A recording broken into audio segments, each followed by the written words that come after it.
Acompáñame a Génesis 6. Vamos a entrar al capítulo 6.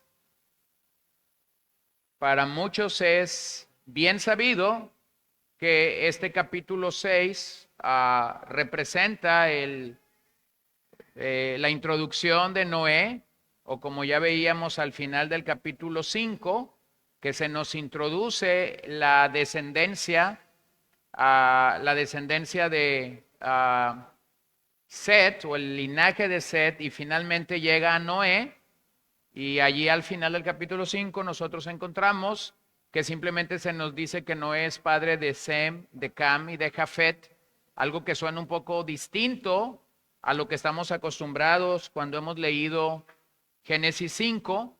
Y va a tomar ahora Moisés, como el autor del libro, va a tomar el tiempo de llevarnos al tiempo antes del diluvio, y vamos entonces a pasar algunos capítulos hablando del diluvio, del arca, de lo que está pasando allí. Y luego en el capítulo 9, el autor nos va a llevar o va a continuar la genealogía de Set, explicando en el caso de Noé. Así que lo que vamos a encontrar en esos capítulos próximos es cómo Moisés interrumpe la genealogía para explicarnos lo que sucede alrededor del diluvio. Hay 4 acontecimientos en este capítulo 6. Hay 4 acontecimientos que nos hablan claramente de lo que está pasando en el día de Noé. Número 1, los hijos de Dios se están casando con las hijas de los hombres. Es lo primero que el autor va a introducir en los primeros 3, 4 versos. Número 2, el autor va a decir que la violencia se ha incrementado, que es mucha la violencia. Número 3, Dios anuncia entonces los planes para destruir la tierra y salvar a Noé y su familia por medio de una arca. Y número 4, vamos a encontrar que a Noé se le da la orden de construir una arca, y que mientras Noé pasa 120 años construyendo un arca, no solamente Noé está construyendo un arca, no solamente está fungiendo como un carpintero, sino que a lo largo de la Biblia, o por lo menos Pedro tiene una referencia clara de que durante todo ese tiempo Noé está siendo un pregonero de justicia. Entonces, en otras palabras, Noé no solamente es un carpintero ahí en Génesis, Noé es un predicador de salvación, de arrepentimiento. Está llamando a los antediluvianos a que sean salvos, a que vengan al Señor. Así que vamos a empezar con la lectura del capítulo 6. Lo voy a leer completo, fraccionado, mientras voy explicando algunos versos, y posteriormente vamos a regresar a unos versos específicos. Capítulo 6, verso 1. Aconteció que cuando los hombres comenzaron a multiplicarse sobre la superficie de la tierra y les nacieron hijas, los hijos de Dios vieron que las hijas de los hombres eran hermosas. Los hijos de Dios vieron que las hijas de los hombres eran hermosas y tomaron para sí mujeres de entre todas las que les gustaban. Entonces el Señor dijo: mi espíritu no luchará para siempre con el hombre, porque ciertamente él es carne. Serán pues sus días, ¿cuánto? 120 años. Había gigantes en la tierra en aquellos días, y también después, cuando los hijos de Dios se unieron a las hijas de los hombres, y ellas les dieron hijos. Estos son los héroes de la antigüedad, hombres de renombre. El Señor vio que era mucha la maldad de los hombres en la tierra, que toda la intención de los pensamientos de su corazón era solo hacer siempre el mal. Y yo creo que ahí en el verso 3 hay un indicador cuando Moisés nos está diciendo que el Señor está poniendo límite a la edad de los hombres, 120 años. ¿Se acuerdan del capítulo 5? Cuando nosotros leímos que hay varios hombres que cruzan los 900 años. Hay un hombre que se queda 5 años antes de los 900, y tenemos después a Enoc, que es traspuesto por Dios para no ver muerte, muriendo un poquito antes de los 400. Y tenemos a Noé, sin una fecha exacta, porque el capítulo 9 nos va a decir cuántos años vivió Noé. Pero entonces aquí vemos una determinación de parte de Dios. Cuando ve que la maldad es mucha, cuando ve que los hijos de Dios se están casando con las hijas de los hombres que eran hermosas y comienza toda esta situación, entonces nosotros vemos que Dios limita una edad y a partir de entonces usted va a encontrar que en la Biblia los hombres que vivieron no están pasando esta edad. Y esa edad cada vez se ha reducido o se reduce más a nuestros días e incluso cada país por cuestiones diversas tiene más o menos una tasa de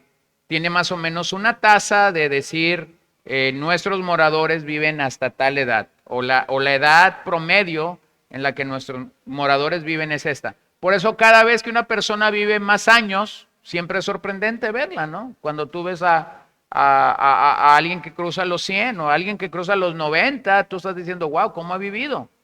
Bueno, eso no fue así en el principio, pero eso llegó a un punto en el que Dios mismo limitó esto. Ahora, debo introducirme a este capítulo diciendo lo siguiente. Este es un pasaje misterioso, pero es un pasaje importante, porque nos da las condiciones de la tierra antes de que fueran destruidas por el diluvio. Este es uno de esos pasajes que causa mucha especulación, que causa muchas preguntas, y de hecho yo voy a llegar al momento en el que voy a decir por qué es que causa esas preguntas.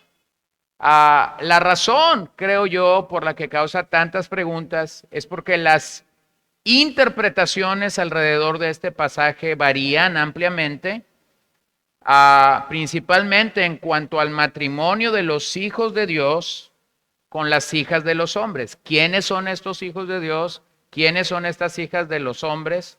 Y eso causa tremenda discusión en nuestros días. Entonces yo simplemente voy a decir que una de las interpretaciones que se les ha dado a este pasaje, y voy a entrar con ella, no porque creo que esta es la razón más bíblica, pero voy a entrar a ella porque es muy popular en nuestros días. Algunos han adoptado la idea de que los hijos de Dios en este pasaje son los ángeles caídos, los ángeles reprobados que salieron del cielo junto con Lucifer y que cuando ellos fueron arrojados, entonces llegaron a la tierra y se están casando con las mujeres en la tierra que ellos encontraron. Hay bastantes eruditos que creen que esa es la idea más clara, pero simplemente un pasaje a mí me permite entender que aunque es una idea muy enseñada en muchos niveles, en muchas iglesias, muchos seminarios bíblicos creen que eso es posible, pero escuchen a Jesús. Miren lo que Jesús dice en Mateo 22:30. Mateo 22:30 dice, porque en la resurrección ni se casan, ni son dados en matrimonio, sino que son como los ángeles de Dios en el cielo. Entonces, lo que ese pasaje afirma es que los ángeles de Dios realmente no tienen esta posibilidad de tener intimidad como los hijos de los hombres o como los seres humanos se les dio como regalo. Entonces, vuelvo a decir, no es mi creencia, yo les puedo asegurar algo. Si tú tienes más de una Biblia de estudio y vas y revisas ahorita al final Génesis 6, posiblemente en esa Biblia de estudio, la persona que puso notas debajo de Génesis 6 va a decir que los hijos de Dios aquí son ángeles caídos. El punto con eso es que yo le creo más a las palabras de Jesús que a cualquier editor de una Biblia que pueda hacer esa anotación. Y lo que Jesús está diciendo básicamente es que esto no sucede así con los ángeles. Ahora, vean simplemente una cosa aquí. Cuando nosotros introdujimos la capítulo 5 de Génesis, dijimos que los hijos de Dios básicamente son los descendientes de la mujer, aquellos hombres con los que Dios ha decidido que su descendencia va a ser preservada o va a ser guardada. Era Abel, el hijo de Dios, en esa relación que se nos presenta en Génesis 4 de Caín y Abel, es Abel, pero Caín mata a Abel, entonces ese linaje es eliminado, y el capítulo 5 introduce el linaje de Set como el linaje de la mujer. Así que a través de ese linaje, los hijos de Dios se van a multiplicar. Entonces, una manera muy natural de entender el pasaje es que los hijos de Dios aquí son los descendientes de Set. Y que las hijas de los hombres no son los descendientes de Set, sino que de alguna manera son los descendientes de Caín. O sea, hay una raya de separación. Se los voy a comparar de una manera muy sencilla. Cuando Pablo está abogando al matrimonio cristiano, Pablo está diciendo que el llamado de un joven o de una jovencita que está por entrar en matrimonio, el llamado claro debería ser no unirse ¿en qué? En yugo desigual. Yugo desigual allí sería que un creyente elige casarse con un impío, o viceversa, que un impío decide casarse con una mujer que es no creyente. Lo que Dios está opinando o lo que Dios está diciendo acerca del matrimonio es que el matrimonio es tan sagrado que nosotros deberíamos entender. Aunque el creyente también es pecador, porque ahí está el pecado remanente y está toda la potencialidad para pecar, el cristiano es alguien que está buscando agradar a Dios a diferencia del impío. Entonces lo entendemos con la relación matrimonial. Lo mismo está sucediendo desde el principio. Desde el principio Dios está demarcando que estas descendientes de Set están entrando en relación matrimonial o en intimidad con mujeres que no eran necesariamente del linaje de Set. Están teniendo hijos, están teniendo descendencia, y nosotros vamos a llamar a esto una relación híbrida. O sea, no era el plan de Dios que eso sucediera así como tenemos que decir esto. Cuando yo siempre tengo un matrimonio que me ha pedido que los case, yo debo decirles, bueno, sí te caso, pero primero me tienes que asegurar que me vas a escuchar de 10 a 12 horas, porque te tengo que dar consejería prematrimonial. Y luego cuando te dé consejería prematrimonial, antes de entrar a esa consejería prematrimonial, debo decir algo y debo decir que creo en el matrimonio de dos creyentes. Entonces, de entrada, si tú me estás trayendo a un no creyente a sentarlo a mi mesa y tú eres creyente, yo te estoy diciendo algo, estás entrando con el pie izquierdo. Finalmente, yo no puedo obligarte a casarte o a no casarte con un incrédulo, pero la Biblia me dice claramente que esto no es agradable delante de Dios. Me ha pasado solo un par de ocasiones. Gracias a Dios, ninguno de esos dos matrimonios llegaron voy a decir a final término, o sea, no se casaron, ¿verdad? Es lo que quiero decir. Porque básicamente cuando tú entiendes cuál es el plan de Dios, te das cuenta que está demarcado desde el principio. Ahora, vean cómo desde el principio Dios reclamó la propiedad especial de los hijos de los justos, bendiciéndolos con una promesa clara. Vean 3 pasajes, Ezequiel 16, versos 20 al 21. Tomaste además a tus hijos y a tus hijas que habías dado a luz para mí. ¿De quién son los hijos? De Dios. Cuando un matrimonio cristiano procrea a través del regalo de la intimidad, procrea hijos, esos hijos realmente son para Dios. Los hijos, de acuerdo a Salmo 127, son herencia de Jehová. ¿No es así? Sí, somos los mayordomos. Sí, nos va a tocar comprar pañales, leche, biberones, toallitas húmedas. Y eso solo es el principio, ¿no? Uno va pensando que mientras más grandes son, menos van a pedir, y oh, triste realidad. Luego te das cuenta que nunca dejan de pedir. Entonces, verso 20, tomase además a tus hijos y a tus hijas que habías dado a luz para mí y se los sacrificaste como alimento. ¿Acaso eran poca cosa tus prostituciones para que mataras a mis hijos y se los ofrecieras a los ídolos, haciéndolos pasar por fuego? Entonces vean cómo Dios reclama, estos hijos que eran para mí están siendo ofrecidos en idolatría. 1 Corintios 7:14, porque el marido que no es creyente es santificado por medio de su mujer. Y la mujer que no es creyente es santificada por medio de su marido creyente. De otra manera, sus hijos serían inmundos, pero ahora son, ¿qué? Santos. O sea, observa cómo la teología bíblica está hablando de hijos que de alguna manera están siendo entregados, están siendo llenos de la misericordia, de la gracia de Dios. Hace un ratito platicaba con una hermana aquí, su padre fue pastor por muchos años y en algún momento el hijo mayor de esta familia renegó de Dios. En algún momento el hijo mayor no quiso nada con el Señor y pasó unas décadas sin buscar del Señor y sin anhelar tener un encuentro con el Señor. Y entonces esta mujer me daba testimonio de cómo hace unos días este hombre llegó a esta ciudad, venía de vacaciones, pero resulta que le da un parálisis facial mientras está aquí. Lo tienen que hospitalizar y cuando está hospitalizado, lo único que dice es, tráiganme un pastor. Un pastor llega, le vuelve a predicar el evangelio, que seguramente su padre le predicó por muchas ocasiones y por muchas veces.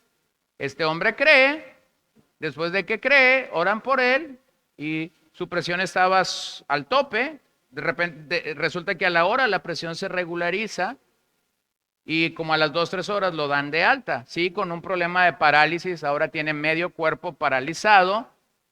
Pero entonces es donde tú entiendes lo que estos pasajes están diciendo. Nuestros hijos, cuando son entregados al Señor, nuestros hijos cuando nosotros, aunque sus hijos no sean cristianos, pero cuando nosotros oramos, clamamos al Señor, mira, puedes verlos pasar por épocas y por momentos difíciles, pero si tu confianza está en el Señor, si tu descanso está en el Señor, espera que Él trate con ellos. No eres el Espíritu Santo para convertirlos, no eres el Señor para convertirlos tú, pero Dios sabe en qué momento tratar con ellos y Dios sabe cómo va a tratar con ellos. Yo hace poquito recordaba de este hombre que desde que yo conocí a su madre, ella oraba por él y oraba por él y Alfredo siempre estaba en los labios de esta hermana. Bueno, ella murió, pero la promesa de Dios, o por lo menos lo que ella oraba delante de Dios pidiendo la salvación de su hijo, llegó después de que ella había muerto. ¿Cómo llegó? Bueno, este hombre llegó ciego. Dios tuvo que cegarlo para poder salvarlo. O sea, ¿cómo va a llegar alguien a los pies del Señor? Mira, no lo sé, porque Dios es Dios y Él sabe cómo va a tratar con nuestros hijos. Ve lo que dice Salmo 112. Este es uno de mis pasajes favoritos en cuanto a este tema. 112 del 1 al 2. Cuán bienaventurado es el hombre que teme al Señor. Cuán bienaventurado es el hombre que teme al Señor, que mucho se deleita en sus mandamientos. Poderosa en la tierra será su descendencia. La generación de los rectos será bendita. Entonces, hermano, tus hijos no son salvos. Tómate Salmo 112 del 1 al 2 y comienza a orarlo. Esta es tu bandera, esta es mi bandera. Señor, has prometido que la generación de los rectos será bendita. Bendice a mi hijo, bendice a mi hija. Comienza a clamar a Dios de esta manera. Por lo tanto, lo que quiero que vean en el capítulo 6 es que hay una gracia especial que asiste a los descendientes de hombres o de mujeres que tememos al Señor. Pero lamentablemente, los hijos de hombres piadosos no siempre persiguen los mismos intereses del reino de Dios que los padres tuvieron.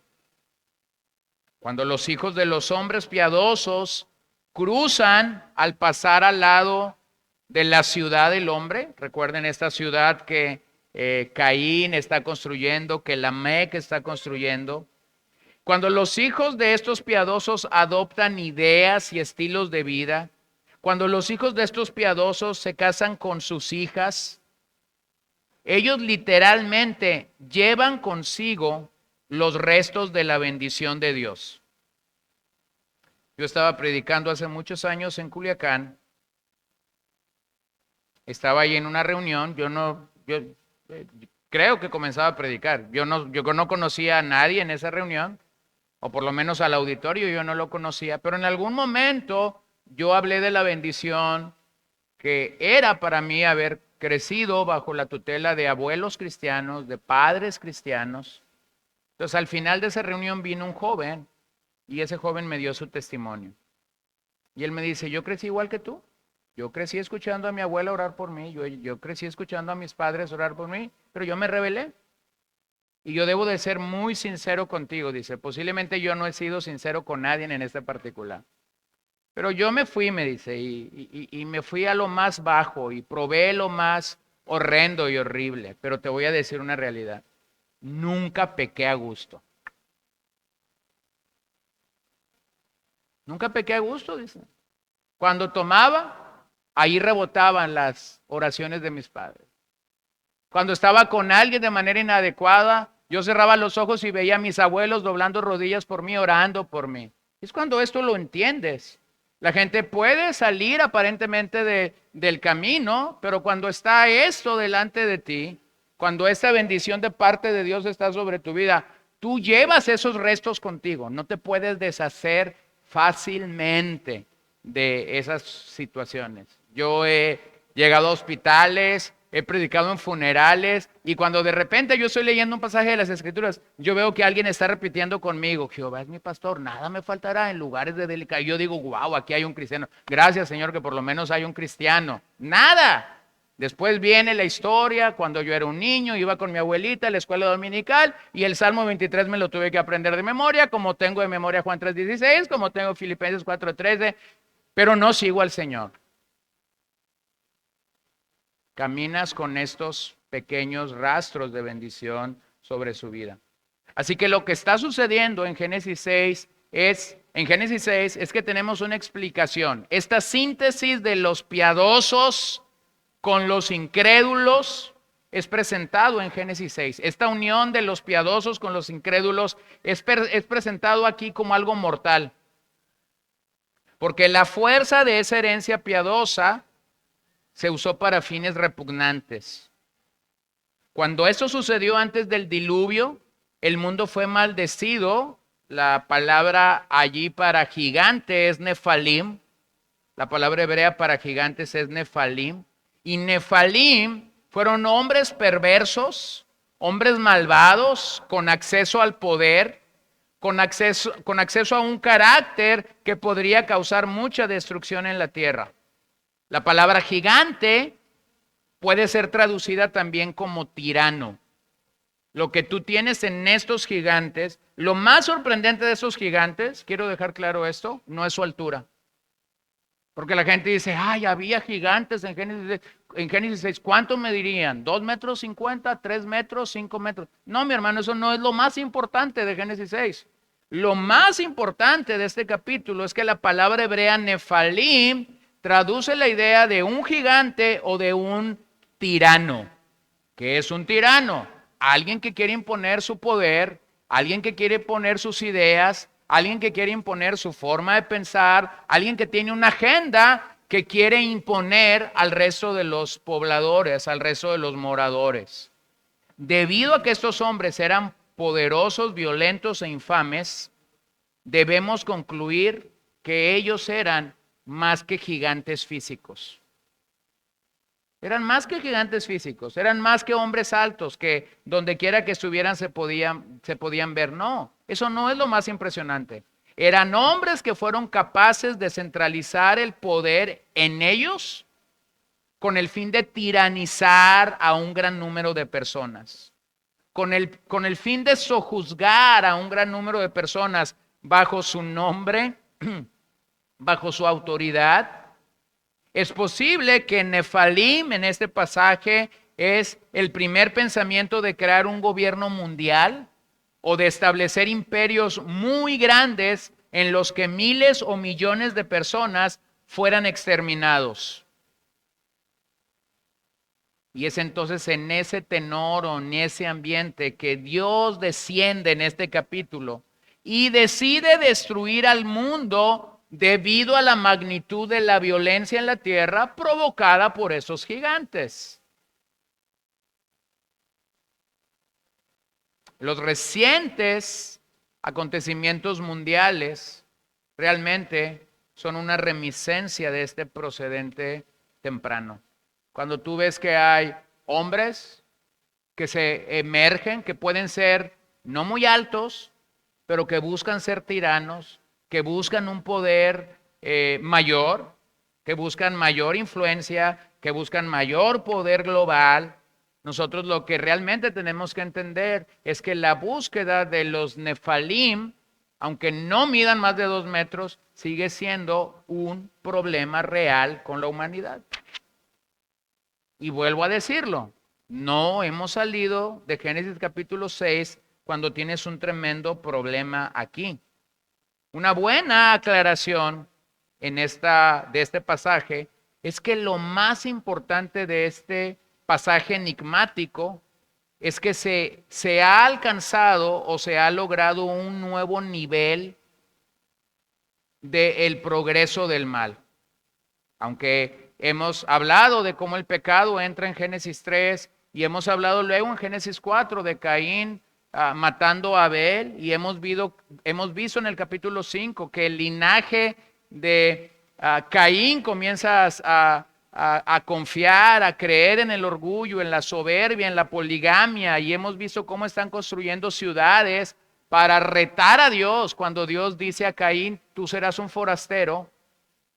Pero entonces el capítulo 6 nos permite ver que lo más importante es que un nuevo nivel de progreso del mal está aquí, traspasando todos los límites impuestos por Dios en una esfera más. Y eso está allí. Pero cuando pensamos en nuestra era, simplemente cuando vas y revisas documentos, la historia, te das cuenta que durante el siglo XX los gobiernos modernos asesinaron alrededor de 200 millones de personas de sus propias poblaciones. Cuando revisas la historia, te das cuenta que tiranos como Adolfo Hitler, destacado como uno de los peores, o Nietzsche, hijo de un pastor luterano, quien fue filósofo, quien fue el filósofo que más influye a Hitler. O podemos pensar en Stalin, otro tirano del siglo XXI. A pesar de las intenciones de su madre de elevarlo al sacerdocio de la Iglesia Ortodoxa, se convierte en un ateo y en uno de los asesinos en masa más poderosos. ¿Qué son estos? A la luz de Génesis 6, son Nefalium prediluvianos. Hombres que están buscando que el poder esté concentrado en ellos, hombres que están buscando tiranizar, hombres que están buscando a través del poder, ya sea político, económico, social o espiritual, dominar sobre otra gente. Bueno, cuando tienes a Hitler y a Stalin, ellos representan los últimos vestigios de una Europa cristiana. Ellos levantaron en Europa una rebelión radical contra la fe en favor de un Estado ateo y sin Dios. Y esa es Europa el día de hoy. Eso es lo que está pasando en días de Noé. ¿Cómo será la venida del Hijo de Dios? Bueno, el Evangelio dice, como en los días de Noé. O sea, el comparativo es esto. ¿Cómo es que el Señor vendrá? Bueno, los días serán similares a los días de Noé. Así que a medida que los hijos de Dios se estaban mezclando aquí con los hijos de los impíos, la iniquidad está proliferando. Los pensamientos en el corazón de los hombres no solo son pensamientos inicuos continuamente, sino que también están expresando el pecado de maneras destructivas. Ellos están derramando la sangre, ellos están realmente siendo muy violentos antes del diluvio. Y en este pasaje, entonces el Señor nos describe la condición del mundo como una vida corrompida, lo que indica que los hombres habían participado en actos terriblemente destructivos, posiblemente el asesinato, el aborto, la eutanasia, la homosexualidad. Y después del diluvio, Jehová decreta la pena capital para el asesino, algo que ya hemos asomado en reuniones anteriores, porque cada vez que una sociedad permite el derramamiento de sangre inocente sin el debido castigo, se corrompe más a sí mismo y entonces no puede durar mucho. Vean el verso 6 y 7. Y al Señor le pesó haber hecho al hombre en la tierra y sintió tristeza. Y a mí me gusta esta traducción porque posiblemente estás leyendo en tu Biblia y la palabra es y se arrepintió. Y arrepentimiento comunica en español algo que el texto en su original no comunica. Porque arrepentimiento es un sentimiento del hombre, no de Dios. Y yo voy a explicar eso, pero simplemente esta es una buena aclaración. Y al Señor le pesó. También pudiera ser, sintió tristeza. Al Señor le pesó haber hecho al hombre en la tierra y sintió tristeza en su corazón. Entonces el Señor dijo, borraré de la superficie de la tierra al hombre que he creado, desde el hombre hasta el ganado, los reptiles y las aves del cielo, porque me pesa haberlos hecho. Ahora aquí leemos que Jehová siente pesar, o como en algunas traducciones se presenta, se arrepiente de haber hecho al hombre en la tierra. Algunos interpretan, y vuelvo a decir, por eso es que el capítulo es enigmático, algunos interpretan esto como que Dios no esperaba esa desobediencia y que Dios es sorprendido por lo que está pasando. Pero eso sería atentar contra un atributo de Dios que se llama omnisciencia. Él lo sabe todo. O sea, ¿Dios sabía que esto iba a pasar? Si usted hace la pregunta, sí. La respuesta es sí. Porque si decimos no, entonces estamos yendo en contra de uno de los atributos de nuestro Señor, que es la omnisciencia. Omnisciencia, Él lo sabe todo. Entonces, tales explicaciones van más allá de las palabras del texto. A lo largo de el cuerpo de la Biblia o del cuerpo de las Escrituras, el corpus de las Escrituras, como algunos lo llaman, es un hecho bien establecido que Dios conoce el futuro. Y Él es soberano sobre todas las cosas, incluyendo las acciones libres y las malas acciones de los hombres. ¿Cómo podemos explicar esto? Bueno, usted puede ver la historia sin salir de Génesis de un hombre. Su historia está entre Génesis 39, Génesis 50, es la historia de José. Cuando tú ves la historia de José, tú vas entendiendo cómo se van suscitando las cosas. Muere el padre de José, ya estando en Egipto, y resulta que ahora los hermanos de José tienen miedo de él. ¿Se acuerdan lo que dicen? Ahora sí nos va a matar. Y cuando José se entera de lo que ellos están pensando, entonces José les dice, ¿es que acaso ustedes no se han dado cuenta que Dios nunca perdió la agenda en eso? Dios permite esto para que yo hubiese podido ayudarles a ustedes, ayudar a todo Israel y ayudar a todo el mundo para que no murieran. Dios estaba gobernando por encima de todas las cosas. Entonces, esta historia te permite reconocer algo. Dios en su omnisciencia conoce el futuro de todas las personas. Lo puedes ver en el caso de Daniel, capítulo 4, verso 35. ¿Me ayudan con ese verso? Porque no lo traigo aquí. Daniel 4, 35.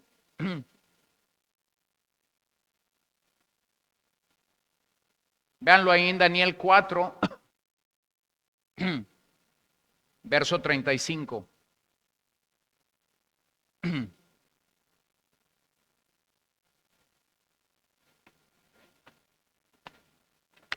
Todos los habitantes de la tierra son considerados como nada, mas él actúa conforme a su voluntad en el ejército del cielo y entre los habitantes de la tierra. Nadie puede detener su mano ni decirle, ¿qué has hecho? Bueno, hermanos, realmente entonces tenemos que entender que las cosas no se le están saliendo de la mano a Dios. Entonces, vean, si yo tomo como que Dios es sorprendido por cómo el pecado está proliferando, entonces yo atento realmente contra atributos maravillosos de parte de nuestro Dios.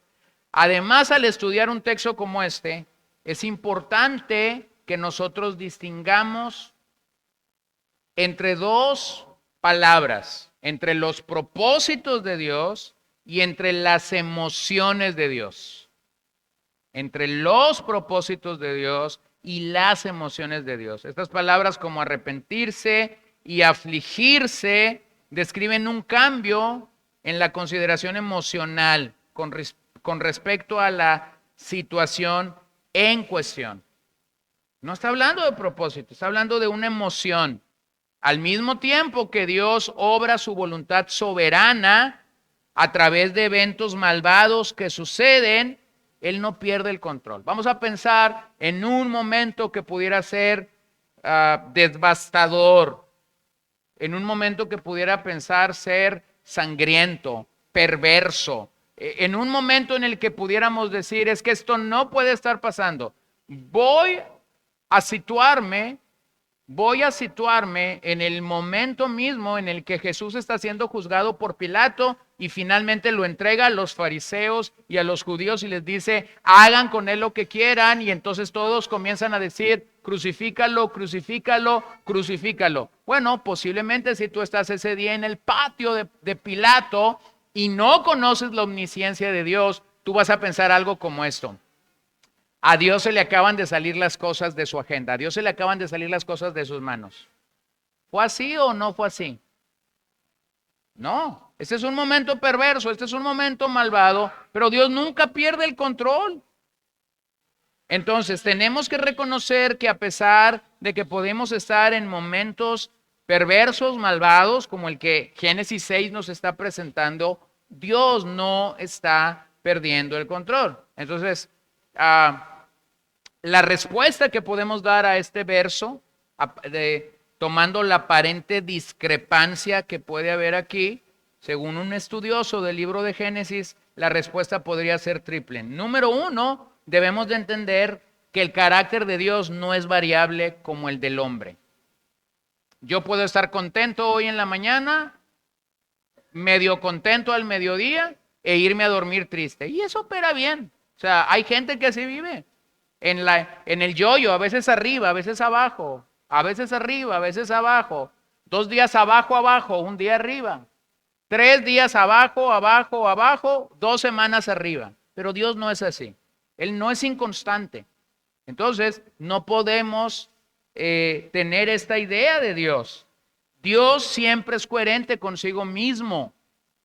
Dios siempre es coherente consigo mismo. Entonces, si tomamos la traducción de arrepentimiento, creo que la mejor traducción, como hemos leído, es que sintió pesar y no meramente un arrepentimiento, por lo menos como nosotros asumimos la palabra arrepentimiento. Número 2, hay que entender que Dios no es una máquina, sino es una persona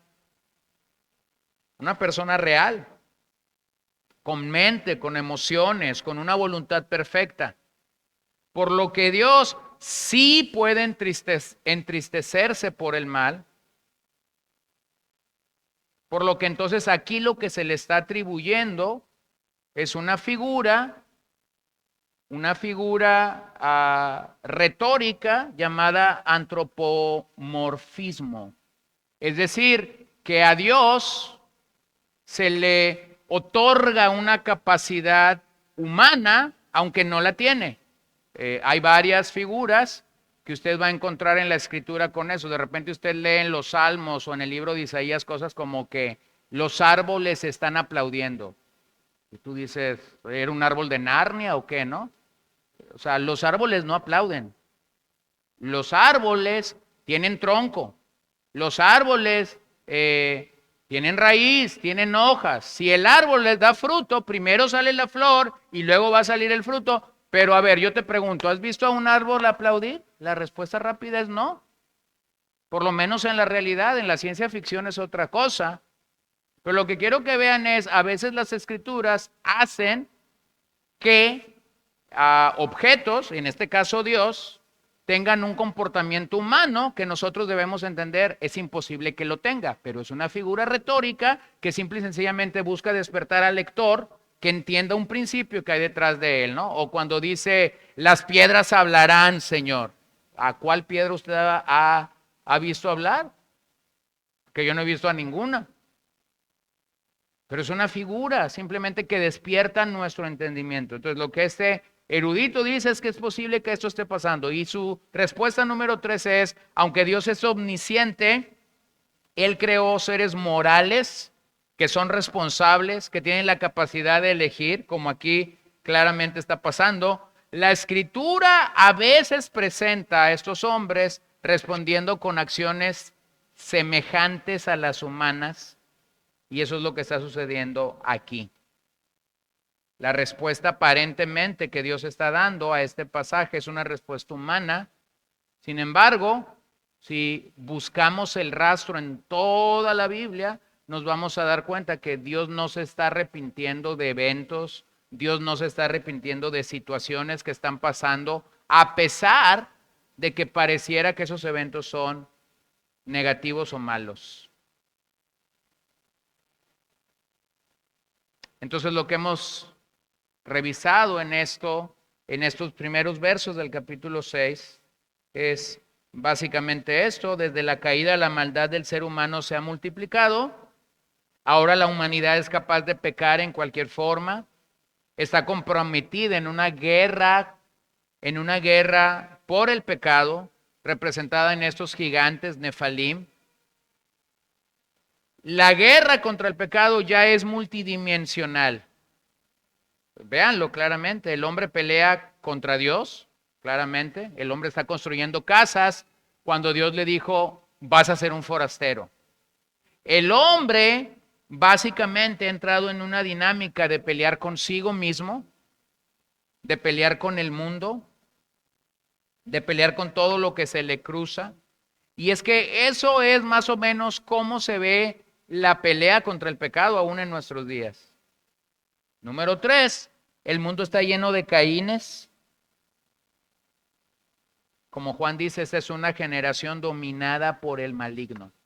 O sea, no hay temor de quitarle la vida a otra persona. No hay un respeto por la imagen de Dios en otra persona. Lean conmigo a partir del verso 8. Pero Noé halló gracia ante los ojos del Señor. Estas son las generaciones de Noé. Noé era un hombre justo, perfecto entre sus contemporáneos. Noé siempre andaba con Dios. Noé engendró 3 hijos, Sem, Cam y Jafet. Pero la tierra se había corrompido delante de Dios y estaba la tierra llena de violencia. Dios miró a la tierra y vio que estaba corrompida, porque toda carne había corrompido su camino sobre la tierra. En medio de todo ese caos que está pasando, que está sucediendo, ahora nosotros vemos que había un hombre con quien Dios no sentía repugnancia. Y se nos introduce a Noé y se nos dice que Noé halló gracia a los ojos del Señor. Otra manera de decirlo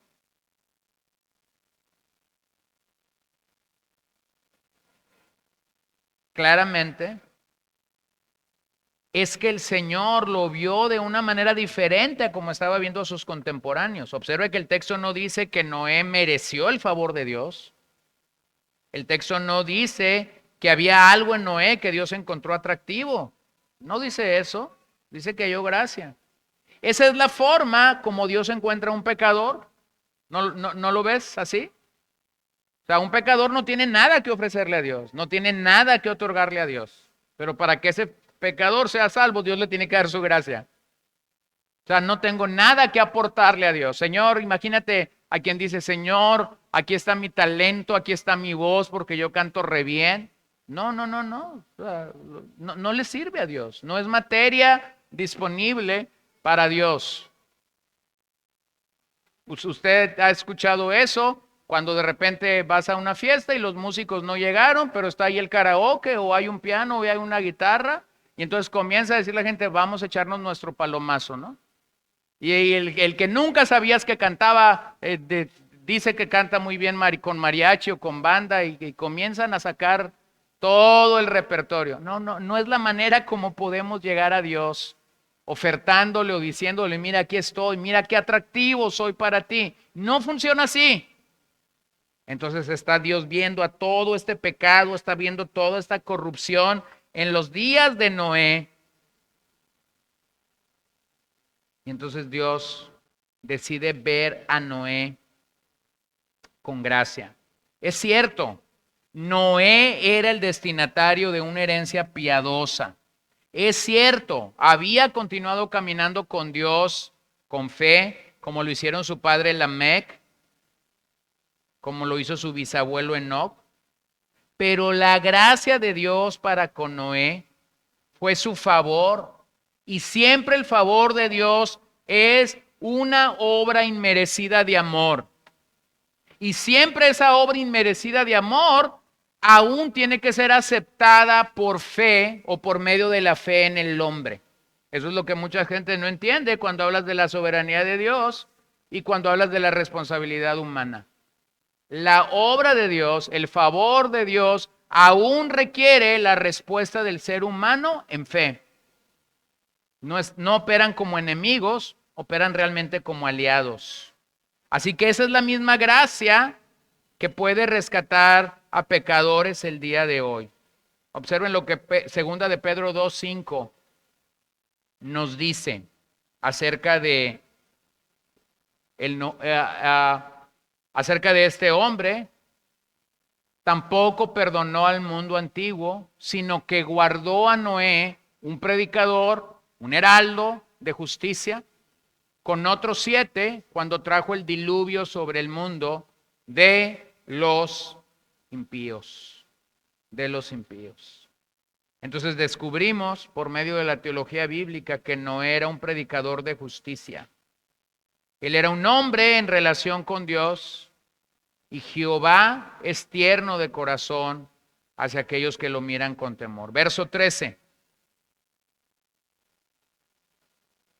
Entonces Dios dijo a Noé, he decidido poner fin a toda carne porque la tierra está llena de violencia por causa de ellos. Por eso voy a destruirlos junto con la tierra. Hasta un arca de madera de ciprés, harás el arca con compartimientos y la cubrirás en brea por dentro y por fuera. De esta manera la harás. De 300 codos o 135 metros la longitud del arca, de 50 codos y su anchura de 30 codos y su altura. Le harás una ventana que termine a 1 codo del techo y pondrás la puerta en su costado. Harás el arca de 3 pisos. Entonces yo traeré un diluvio sobre la tierra para destruir toda carne en que haya aliento de vida debajo del cielo. Todo lo que hay en la tierra perecerá, pero estableceré mi pacto contigo. Entrarás en el arca tú y contigo tus hijos, tu mujer y las mujeres de tus hijos. Y de todo ser viviente, de toda carne, meterás 2 de cada especie en el arca para preservarlas para preservarles la vida contigo. Macho y hembra serán. De las aves, según su especie, y de los animales, según su especie, y de todo reptil de la tierra, según su especie. 2 de cada especie vendrán a ti para que les preserves la vida. Y tú toma para ti todo alimento que se come y almacénalo, y será alimento para ti y para ellos. Así lo hizo Noé, conforme a todo lo que Dios le había mandado, así lo hizo. Vean cómo Jehová anuncia los planes a Noé de que destruiría la tierra con un diluvio. Pero ese no es el final de la historia. Dios aún no había terminado con el hombre. Su plan de redención todavía estaba en proceso. Más de 1500 años antes, Él había prometido a Adán que la simiente de la mujer aplastaría la cabeza de la serpiente del maligno. Así que Dios no puede quebrar sus convenios simplemente porque el pecado se multiplica. Antes de traer la destrucción sobre la tierra, Jehová Dios confirma ese pacto con la línea de Noé, verso 18, y promete salvar al hombre y a su familia de la destrucción. Esto continúa el modelo de Dios obrando su gracia a través de la línea familiar de un hombre. Esta línea piadosa había sido preservada a través de Set y ahora continuaba en la línea de Noé. Más tarde se ramificaría en el linaje de Sem y luego en el linaje de Abraham. ¿Qué vemos aquí? Que Dios es misericordioso para obrar en nuestras familias de generación en generación. Imagínate cómo se habría sentido Noé si se hubiera salvado de este terrible diluvio, mientras su esposa se pierde y sus hijos están siendo ahogados por el agua. ¿Cómo se hubiera sentido? Bueno, esto habría sido devastador para él. Pero debido al pacto que Dios instituye en un hogar por matrimonio, difícilmente podía evitar ser misericordioso con un hombre sin ser misericordioso con su familia al mismo tiempo. Por eso vuelvo a insistir, la mejor forma como podemos orar por nuestros hijos es: Señor, de la misma manera que has mostrado misericordia a mí, muéstrasela a mis hijos. Muéstrasela a mis hijos. Y cuando las cosas están feas con tus hijos, cuando las cosas están poniendo color de hormiga con tus hijos, simplemente párate, como ya dije, delante de Dios con Salmos 112, 1 y 2, y pídele a Dios que esto sea una realidad. Bueno, tenemos entonces las medidas del arca, no voy a entrar en esos detalles. Tenemos la forma como Dios, vean el cuidado de Dios por el reino animal. Dios provee aquí un recipiente para contener 2 de cada tipo de animal, macho y hembra. Los biólogos cristianos sugieren que no habría habido más de 35,000 animales, pero bueno, tú y yo no estuvimos ahí y tampoco sabemos tanto de vertebrados e invertebrados y demás. A mí me basta con saber lo que la Biblia dice, que Dios lo hizo así. Yo lo creo, no tengo los detalles. Y si quieren más detalles, vayan y búscanlos con Ken Ham, un creacionista al que puedes leer y él puede decir muchas cosas de esto, ¿no? ¿Qué nos enseña o cómo nos enseña este pasaje a caminar con Dios en fe y en obediencia? Bueno, déjame darte 4 enseñanzas para orar. Número 1, la verdadera religión es mantenernos sin mancha del mundo. Vean cómo esta generación a la que Noé enfrentó es una generación manchada, porque básicamente fue una generación que abrazó lo que Dios ha dicho: no vayas allá. Los hijos de Dios con las hijas de los hombres, dando nacimiento a una raza híbrida, desde donde Nefalim, esos hombres comienzan a querer ser tiranos en sus días. Cuando lees 2 de Corintios 6, 17, 19, somos llamados a salir de en medio de este mundo, ser santos para el Señor. Y esta separación ha definido quién verdaderamente es un creyente desde que Adán cayó en el jardín. Algunos de los hijos de Dios que vivieron en la tierra antes del diluvio no lo hicieron. Ellos se unieron en matrimonio mixtos y los resultados fueron desastrosos. Así que es fundamental que nuestros hijos verdaderamente entiendan lo que la Biblia tan seriamente nos dice o nos refiere acerca del matrimonio. Número 2, este pasaje nos enseña que Dios es misericordioso con aquellos que lo invocan. Estos hombres, este linaje de Set, recordemos, comenzaron a invocar el nombre de Dios, pero también representa una advertencia para aquellos que se alejan de Dios. Obsérvelo. Si nos negamos a invocar a Dios, como lo hicieron los miembros fieles del linaje de Set en la antigüedad, un día seremos destruidos. Así como muchos fueron destruidos en el diluvio universal hace unos 4,500 años. Sin embargo, si confiamos en el Señor y caminamos con Él de acuerdo a su palabra, buscando su guía en oración, buscando caminar obedeciendo su palabra, buscando caminar siguiendo al buen pastor. Bueno, la Biblia nos dice que Él nos preservará del fuego del infierno, como preservó a Noé del diluvio. Así que siempre debemos orar para que toda nuestra familia camine con Dios, que toda nuestra familia pueda verdaderamente tener la gracia de Dios en su vida y la gracia del Señor Jesucristo a través de la salvación. Entonces, ¿cuándo dejas de orar por eso? Nunca.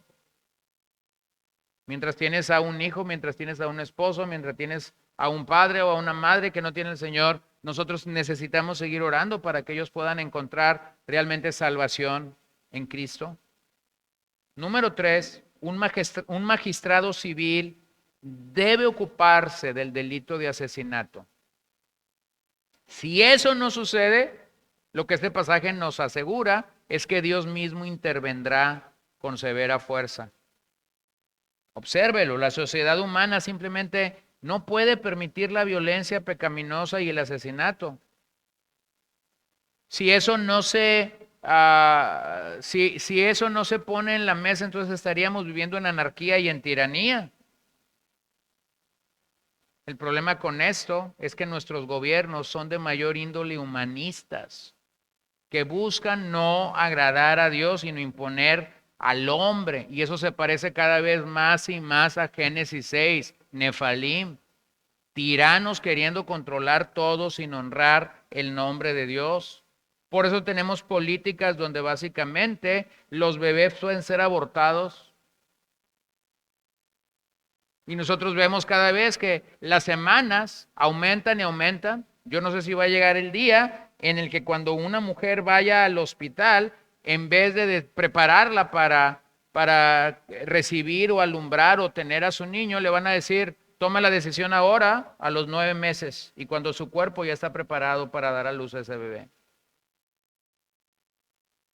¿Qué te comunica esto de Dios? Lo que la Biblia dice, Dios sigue siendo paciente, no queriendo que ninguno perezca, sino que todos procedan al arrepentimiento. La paciencia de Dios es increíble. Es increíble. Le dice a Noé, hazte un arca porque voy a traer un diluvio, y se tarda 120 años en traer ese diluvio, pero lo trajo. ¿Lo ven? La paciencia de Dios es increíble. Puede que espere unos cientos de años mientras el remanente construye un barco, pero eventualmente Él traerá su juicio sobre todas las naciones. Y número 4, podemos aprender realmente mucho del verso 22, cuando Noé recibe las instrucciones de Dios.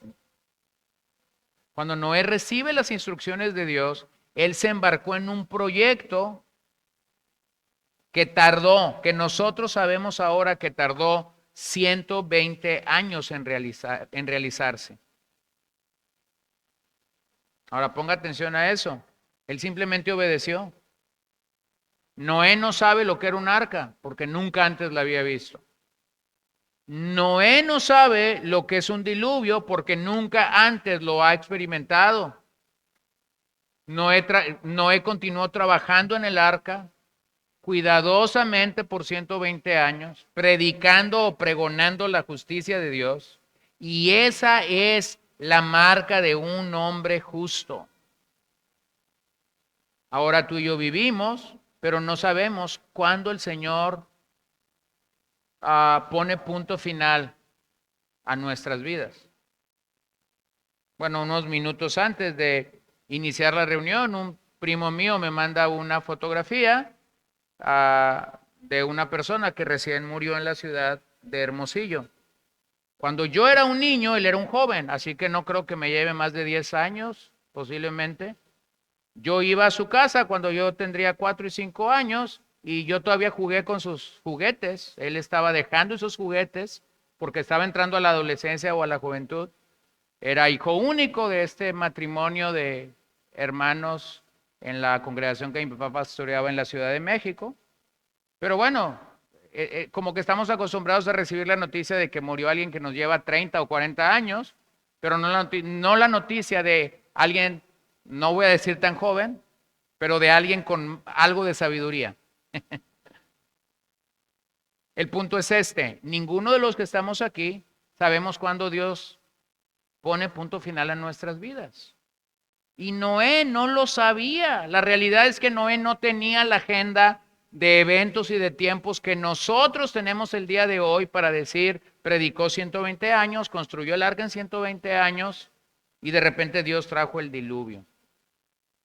La marca de un hombre justo, la marca de un hombre justo es obedecer a Dios. Nuestra obediencia de este lado de la eternidad no va a ser perfecta, pero nuestra obediencia debe ser sincera. Por lo tanto, hermanos, yo creo que la exhortación que tenemos al final de este capítulo es que debemos obedecer a Dios en todo lo que Él nos llame a hacer. En todo lo que Él nos llame a hacer, se nos requerirá o se nos demandará cuentas si realmente lo obedecimos. No estés tan preocupado por lo que Dios le ha demandado a otras personas. No estés tan preocupado porque otras personas obedezcan lo que Dios les ha demandado a ellos. Yo creo que el retrato que tenemos aquí para cerrar de la vida y del ministerio de Noé es que Noé realmente se consagró, se dedicó, realizó la tarea que Dios le demandó. Y es que piénsalo bien, cuando estemos delante del tribunal del Señor y seamos juzgados por nuestras obras, no se te preguntarán de las obras de otros, porque esos otros también van a estar delante del Señor y a ellos se les juzgará por esas obras. De las únicas obras que el Señor va a tomar consideración para estar frente a nosotros o que nosotros estemos frente a Él, es de aquello que Dios nos demandó que hiciéramos. Entonces yo creo que el retrato de Noé es muy bueno. Obedeció sin tener la agenda completa de Dios, sin entender completamente lo que Dios haría. Pero imagínate ese día, me encanta cuando el evento dice que Dios cerró la puerta, ¿no? ¿Lo has leído acerca del arca? Dios cerró la puerta, no la cerró Noé.